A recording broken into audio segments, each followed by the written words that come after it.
This week on Beyond Innovation. From understanding the way that light reflects across hundreds of wavelengths or channels in a really specific way, we can determine the chemical constitution or composition of different food products, so ripeness or freshness or shelf life or tenderness or the presence of contaminants.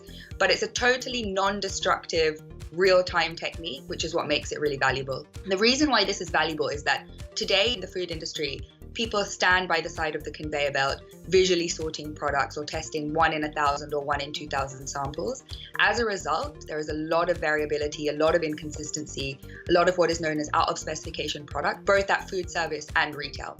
What this allows, this technology, is for the food system and the supply chain to be much more predictive. So you can understand the quality information of 100% of products passing through your supply chain at production grade speeds, make decisions in real time to improve yields, reduce waste, but also prevent product recalls, for example, by determining contaminants. It all happens in real time.